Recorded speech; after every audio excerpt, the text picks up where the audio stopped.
What's up, you guys? GoPro sent me the camera pre-launch. I have no idea what the specs are going to be. I have no clue what is in this package other than a GoPro 13. I'm really excited to unbox it with you guys. One thing is that there's no contract in place here.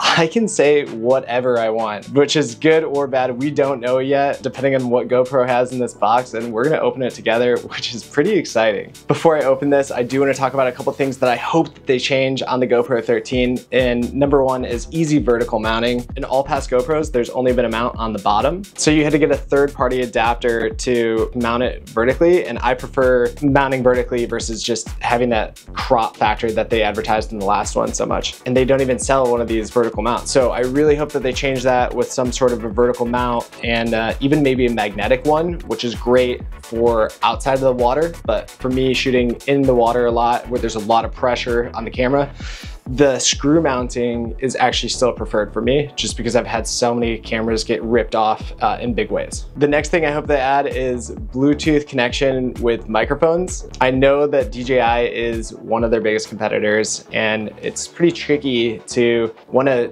connect with a competitor, but from a consumer standpoint, it would be amazing if we could use the DJI mics. And I'm actually using one right now as I talk to the camera. So this is my preferred method versus using the Bluetooth headphones, which you could connect AirPods to the GoPro 12, but the quality wasn't as high as I was hoping it would be. So it would be really cool if we could connect mics via Bluetooth to the new GoPro.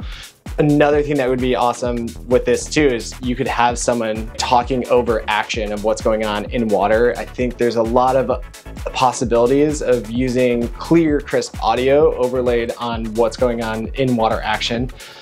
A lot of creative possibilities. That's what excites me specifically for this. The next one is battery life. It was improved on the last one, but I really hope it gets a little bit better. It's hard because the camera is so small, so your expectations on a battery is gonna be low, especially because they're packing so many crazy features into this camera. It's just draining the battery, so I understand to an extent, and especially in the cold, I've really noticed that the cameras die pretty quickly in the cold still compared to the DJI ones, surprisingly. This next one is a front touchscreen. If you have a camera here on a surfboard and you're about to catch a wave or you wanna change settings on it, it would be amazing to touch the screen while it's on the nose of your board instead of having to get off your board and touch and fiddle around with all the settings and play around with it, stuff like that. The last one is 240 frames per second usable footage. The 2.7K is awesome, but even if I'm shooting it vertically just to post on the reels or something like that, I wanted the quality to be a little bit better. But overall, the Hero 12 Black blew me away. The 5.3K is amazing quality, so I just want everything to be upgraded a little bit. It doesn't even have to be that crazy, just incrementally better in a couple different areas, and I think that we're gonna have an unbelievable camera. So without further ado, let's open this up.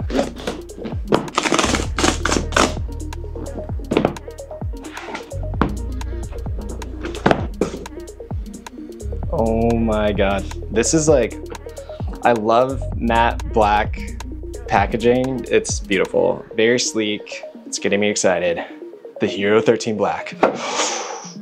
Ooh, another Hero 13 Black. Drum roll, please. Ooh, a legit kit. There's an ND32, an ND16, ND8, ND4, an ultra wide, a macro, and an anamorphic lens in this package. Holy shit. There's also a magnetic latch mount. You serious? This is taking filmmaking from an action cam to a whole new level. And like, this is something that I thought that GoPro is better than DJI and Insta360 at, honestly, is like, if you're gonna use an action cam in a cinematic setting, I genuinely think that GoPro is better, and they must have heard that from us creators saying, we're using this in really cool cinematic ways, in ways where we need a macro lens or an anamorphic or something like that, or like with NDs for motion blur, and they're just adding it all on this for this legit kit. This is so sick. See this? Right here. I'm gonna zoom this guy in. Cool. Making sure that you get this sick top angle right here. Legit kit. Look at all these. And there's a magnetic latch mount. Okay, so that is super sick. Wow. Taking a first look at this camera. Oh, this screen is bigger than the 12. Check this out. A little bit bigger maybe, you think?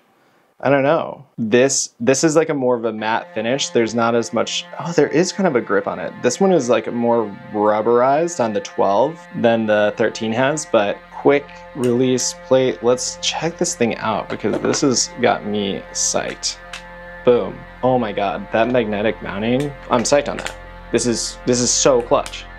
Boom, you have one mount, undo it, put it on another mount, and I had the DJI ones and I really like that about it, and honestly, it's here, but this feels a lot more secure than the DJI ones, honestly. You still have the screw in the bottom and you can still mount the traditional way. The traditional way that you would mount it with the two plates kind of coming down are more thin. They don't feel quite as sturdy. So I think that's the trade-off in this convenience here. So it's going to be interesting to see how that ends up playing out. Otherwise though, the convenience of having the thread in the bottom and the magnet and the old mounting system, it's just like unlimited possibilities. That's amazing. I'm gonna keep the 12 close so we can just compare these side by side and you guys are gonna know exactly what's going on with them. All right, let's see what this is. Oh, wow, look at how small this package is. So this is the ND4, ND16, ND8, ND32, and also a nice cover for your lens, which is something I've always actually wanted. It wasn't on my checklist, but man, that is an amazing one to have because you don't want to scratch this, especially if you're traveling and you only have one cover, or especially with an ND filter that's of higher value, you don't want to scratch something like that. So this is really cool to have. Wow, this case is so small, so tiny. This is the carrying case for my filters for my normal camera. So look at the size difference. So if you're gonna be traveling, this is just so much more convenient than having a bunch of filters for a bigger camera. So just for size comparison, this is sick. Wow, I like cannot get over these filters. These are sweet. This thing just feels good. I feel like this sounds crazy, but this almost feels lighter as well. Okay, what is this lens? Man, these carrying cases are so sweet. Whoa. I think this is the ultra wide lens. Feels like you would like use the case actually. So all you do to pop the lens off, by the way, is you just press and then twist. Can be pretty sticky on you, which like that doesn't really bother me that much because you want it to be waterproof, you want it to be tight. But all right, trying the wide angle lens on right now. Wow. Oh no, this is the macro lens. This is so cool that they have a case that you put on with this macro lens. Oh, and then you can adjust your focus with this macro lens. Wow, this is really cool. And then just pops off easy with the case. That's amazing. That's so incredible. On it, like 10 out of 10. Design team, GoPro crushing it. And then this is like the classic ultra wide here. This is really similar to like the Max Lens Mod 2.0. Oh, looks a little smaller maybe about the same. I'm not sure. I guess we'll see. We don't even know the specs or anything yet, so this is pretty wild. All right, let's try this guy on. Boom, ultra wide lens. Yeah, it looks like the same as the old ones. Maybe there might be incremental improvements, but it's cool that it just comes in this kit as a whole, and then you're just getting this entire like very advanced creators kit.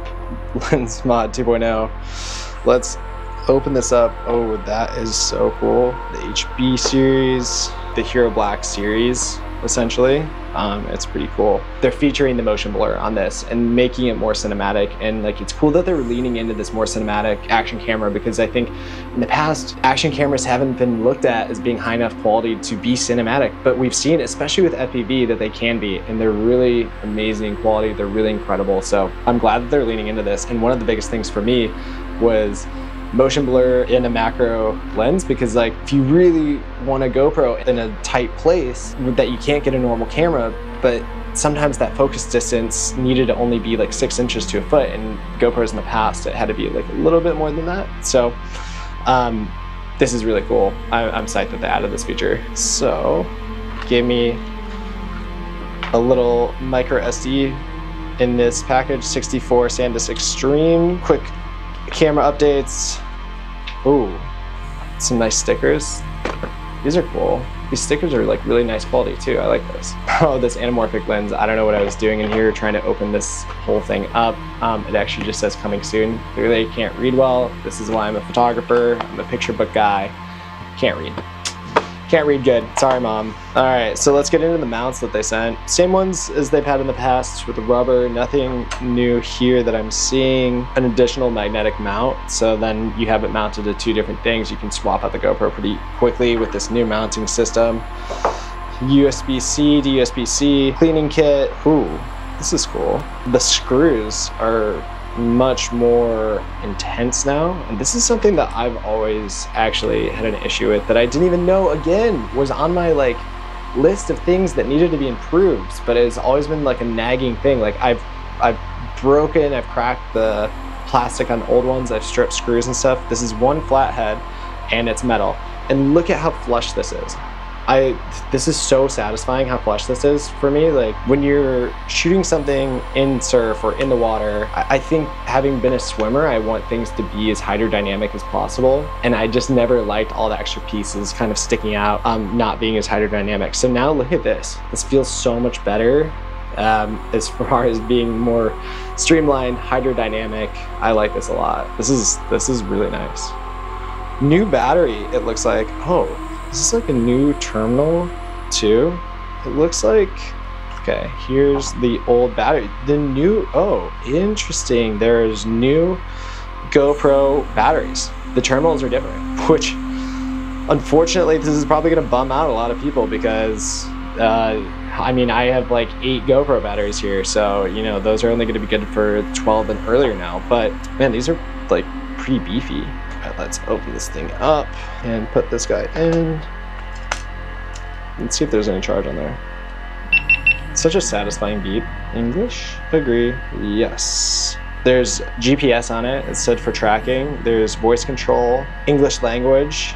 So I'm actually just going to skip the setup for now and skip the timing, and I'll deal with all the date and stuff at a later time when I can update it with the app. I'm not really too worried about timing, day, week, whatnot right now, so we're gonna move on with all that. Okay, sweet. Let's dig into these settings. 5.3K has 91% higher resolution than 4K and allows for 16 megapixel video stills. That's pretty cool. This is not much of a change there, I don't think. There is another HDR mode, which I love the HDR on the last one. Widescreen.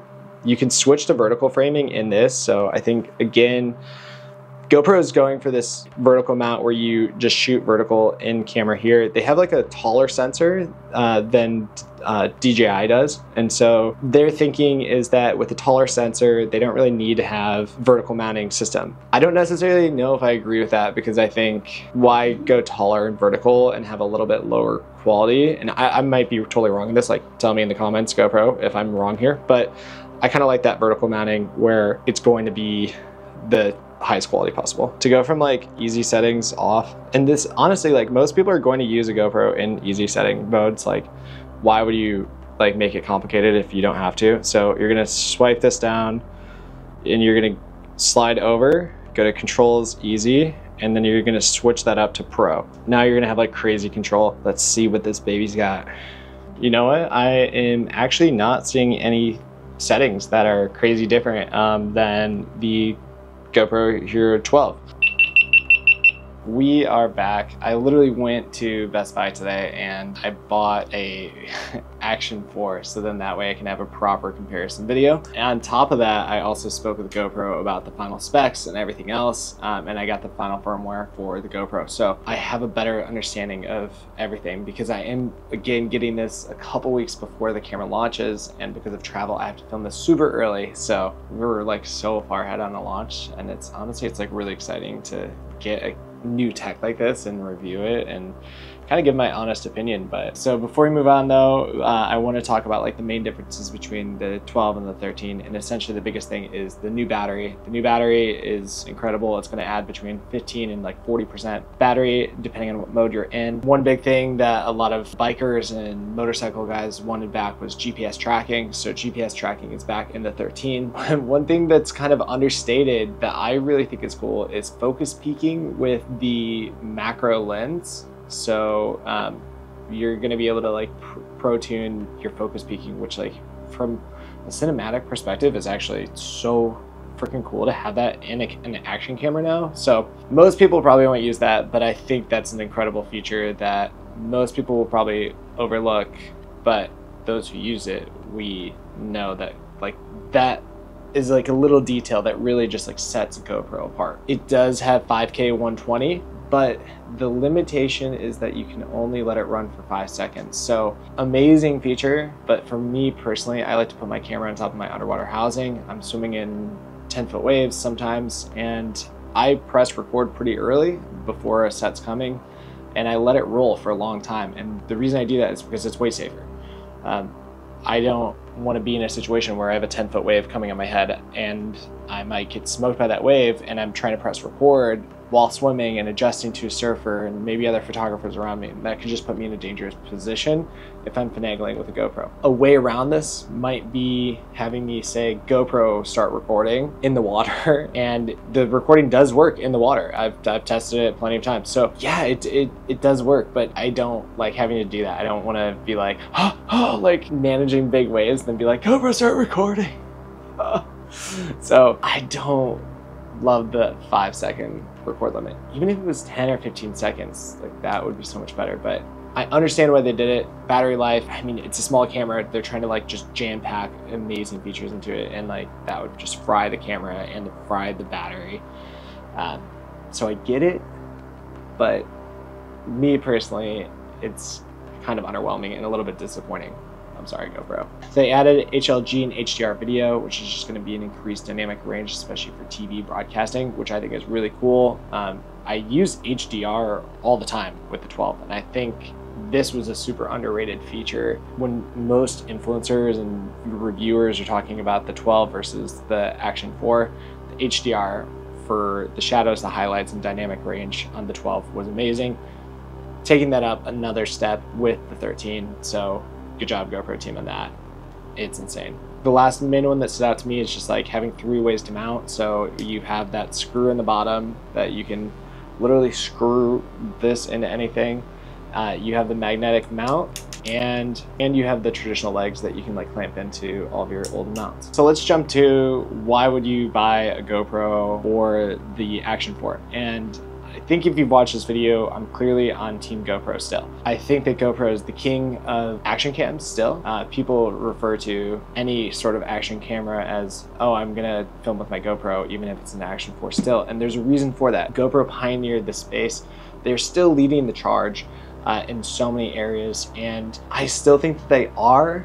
That gap is just shrinking though, and I think that DJI has forced GoPro to improve in many ways, but I still think that there's places that these guys can improve, and let's go over all that right now. I think I just like, it's worth pointing out before I get into this is that like I do love DJI. I have 3 of their drones. I have the Ronin. I am using their mics right now, and I've actually shot stuff for DJI in the past for the Action 3. So I'm very familiar with both brands, and I've also shot for Insta360 for the X3 campaign. I was literally in every Costco in the country, my girlfriend and I, for the X3. So if you're saying I'm only GoPro, I will say that's kind of BS because I've shot for all 3 companies, but my personal favorite is still GoPro, even though they have not paid me the most money out of all 3 of these companies, I'll be totally honest. And so I'm just trying to make this as unbiased as possible. So let's get into which one you should buy and why. And I want to actually start with the Action 4. So right out of the box, you get a vertical mount, and this is really cool. So you have the camera, and why the vertical mount is important is because they are similar to GoPro in regards to having the magnetic mount. You can only do it on the bottom. So they give you a plastic mounting bracket, and now you can mount it vertically. Boom, easy. I think that's pretty clutch. I'm really disappointed that GoPro didn't just do this out of the box, honestly. They should just give you a vertical mounting block like this. You can get them third party. I've been using a like similar one for the past few years, but just having this in box would be really clutch. The next reason that you would buy a DJI one is because you don't want to deal with wires. And you already own the DJI mic. So I'm using a DJI mic right now. I have it on the outside of my shirt this time. So to show you, you could just connect this guy right here, DJI mic, to the action cam. And I understand why GoPro doesn't do this or offer this because it's their main competitor, but as a consumer, this is a really convenient thing. The caveat to that is that you need the DJI mic. So do you really want to buy a $300 action cam and then spend $300 on microphones? And if you're professional, yeah, that makes sense. But for most people, that's not the case. So I don't think that this is appealing to as many people as it is to someone like me. And on top of that, GoPro has a shotgun mic on their creative mount. And this is actually what I use all the time, and it's incredible. So this just slides right over top of your GoPro and is a lot cheaper than the DJI mics. It works incredible, and for most people's needs, this is actually going to be a better situation. The only thing that I would point out, though, for me being in and around the water constantly, is that I'm sure I could do really cool things with DJI mics and having this be totally waterproof.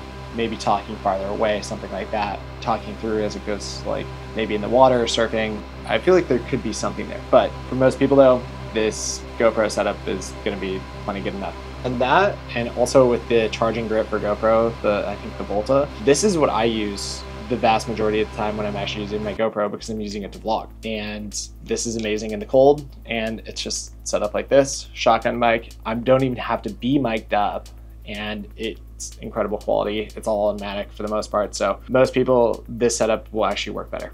One other thing is the waterproofing is supposed to be up to 18 meters.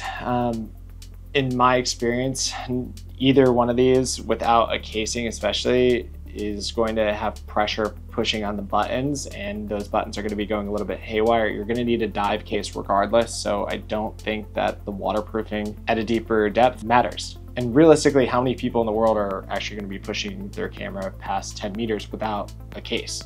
Most people will just be going on scuba. So those people who are on scuba are going to know to have a case anyway. It's just so much safer. Why even risk having that pressure kind of crush your action cam? So yeah, that is a marketing gimmick, but I don't necessarily think it's that big of a deal. The Action 4 has a 1-inch sensor, but because GoPro 13 has the 5.3K, I don't think it matters that much. The Action 4 is lower megapixels though, and typically lower megapixels is going to mean that it's better in low light. So I haven't fully tested this, I'll be totally honest, but in theory, the Action 4 should be a little bit better in low light. But with all of that being said, if you're going to be shooting in low light, I would not suggest an action camera. I suggest getting a mirrorless camera. This is an R5, but if you're super serious about shooting in low light, you should buy Sony. The Sony mirrorless cameras are so much better in low light, and yeah, stay away from action cameras in low light in general. I'll be just super upfront about that.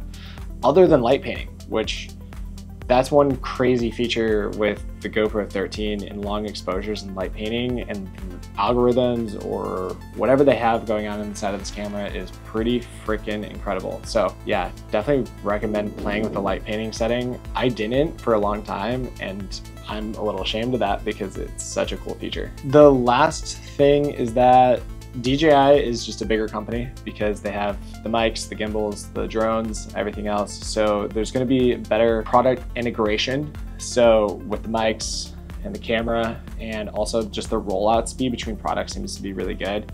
And I feel like DJI is kind of cool because you don't really know what they're going to come out with next. And it is nice to have everything within one ecosystem. One big part of that is the magnetic mounting is different between the GoPro and DJI. I think that GoPro's is actually better because there is a piece in the middle. This is hard to see. There's a piece in the middle. There's a nub in the middle that gives you an extra layer of security. And then also what I've noticed is the GoPro one feels like it fits a little bit more snug. It fits a little bit more snug and flush. And yeah, I'm literally having problems putting this one on from DJI right now, which this isn't a major issue, just the clamp wasn't in right, or maybe, Jesus. Okay, well, on this you can see it likes to go on one side, so it has to be the proper way forward, which kind of drives me crazy. And for GoPro, that's not the case. It's either way. It's more of a clamp system than a magnet system for GoPro is what it seems like. And the clamp system is doing really well so far. It feels really secure. So yeah, that's just my personal opinion right out of the box. So let's go into why would you buy a GoPro over a DJI? And I think the feeling of the camera in general, the plastic just feels higher quality from GoPro. Why you'd buy a GoPro, even though it's just a hair bigger, it feels a little bit heavier. I think that the materials, the buttons, the plastic, the lens, everything just feels higher quality on here. The last reason that you should, that I think the DJI is actually better is because you can use the front touchscreen. I understand why a GoPro doesn't do that with theirs, but it drives me crazy as far as being a surfer goes, because I want to be able to touch the front screen while I'm laying on a surfboard with my mount in front of me, and it drives me crazy, GoPro. I don't know why you guys don't make that touchscreen, other than just maybe avoiding draining battery or something like that. But number two reason, the photo modes are significantly better on GoPro. 27 megapixel photos are incredible. There's not really much else to say about it. The photo modes on DJI are pretty shitty, and it's like low megapixel. So if you want a photo and a video camera, then GoPro's for you. Same with time warp and the time lapses, the night lapses, all kinds of those different settings. GoPro is so much better for having a lot more flexibility there. Just the usability of options and and being so customizable, GoPro is much better. Reason number three is that I think the 5.3K for GoPro is better than the 4K with the 1-inch sensor on the DJI cam. So that's personal opinion. This is how I've tested it out. Other people are gonna feel differently, but I feel. Number four is improved battery life on the Hero 13. The Action 4 had great battery life, especially in the cold compared to the GoPros in the past, but with this new one, it is supposed to be right on par, if not a little bit better than the Action 4 battery. So bringing this up to speed in the cold, super clutch, and just lasting longer. Number five is the new magnetic mounting. There's 3 ways to mount this now, right? With the tripod, the legs, the magnet, that's pretty insane. I'm not psyched that you're gonna need a third party to mount it vertically. And the reason that I do this is because I shoot a lot of 4K 120 in the water. Most people aren't gonna need to be shooting the high frame rates that I shoot. So they'll be shooting on land. They're not gonna like have to worry about as much. So vertical framing and stuff for most people is not gonna matter that much, but for me, it's a pretty big bummer. Number 6, I prefer the GoPro color, the standard color. And the reason is that most people don't use log, and I don't like to use log because usually I'm using a GoPro as a second camera or a V-cam, something like that, as a backup. And do you really need log most of the time? Like, most normal users are not going to use log or even HDR, to be totally honest. Like, they want something that's fast, that's good, that's reliable, and I think that the GoPro color is much better for that. Number 7 is stabilization. The GoPro 12 had much better stabilization than the Action 4, especially with the 360 rotating and the axes, I noticed. So stabilization much better on the GoPro. Number 8, I think that the user interface on the GoPro is much better. I like the fonts. I like just the edges of the lettering. It just feels higher quality to me. And I've seen a lot of influencers talk about how they like the DJI interface, and I'm like, are you joking? Like, you're serious, right? And maybe they do like it because it is pretty simple, but I prefer the GoPro one. Maybe it's just because I've used it more. It just looks cleaner, and they've added a way to add customizing all of your labels up to 16 characters now, so you can have more complex names for all of your presets, which I really love. That's something I use constantly. It's just like cinematic water, slow-mo water, not stabilized, super duper super crazy slow-mo, 240 frames per second, etc. So that is a cool feature. Number 9 is GoPro Labs. If you don't know what GoPro Labs is, don't worry about it. Most people don't, but essentially it's an app on your phone or the computer. You can use GoPro Labs to change the bit rate on the GoPro. So standard, it comes at like 100. You can actually change your bit rate to 200, which is pretty insane. It drains your GoPro quicker, and it can increase the chance that it freezes. But the fact that they offer a program that they work on internally where you can have complete customization of the GoPro is nuts. And whoever thinks that DJI is better cinematically is fooling themselves. And they are probably getting paid to say it, because GoPro Labs opens up an entire new world as a creator that is just absolutely incredible. So if you're a tech nerd and you want to get the most out of your camera, look up GoPro Labs. I promise it will blow your mind. The last thing I want to just touch on is that I don't really use the Wi-Fi or the apps too much. I'm downloading it on a computer and I'm editing that way, so that's just my process. So I don't want to talk on something that I just don't know about with the apps as much. But I should utilize it more, because just controlling your settings on the phone and stuff like that is pretty cool. And lastly, I will be putting these cameras to the test. The GoPro 13 versus the DJI Action 4. We'll be comparing footage side by side, and I'm going to be taking it into the water, surfing, running around, doing the things that I like to do with the camera here in Hawaii. So check that video out. If this video helped you, give it a like, comment, subscribe. If you disagree with whatever I said, please comment it below and let me know why you disagree, because I'd be really curious to see why you feel differently than I do. And see you in the next one. Sorry, GoPro. Hopefully you guys don't hate me for roasting your camera. I guess next time they'll have me sign a contract not to roast them.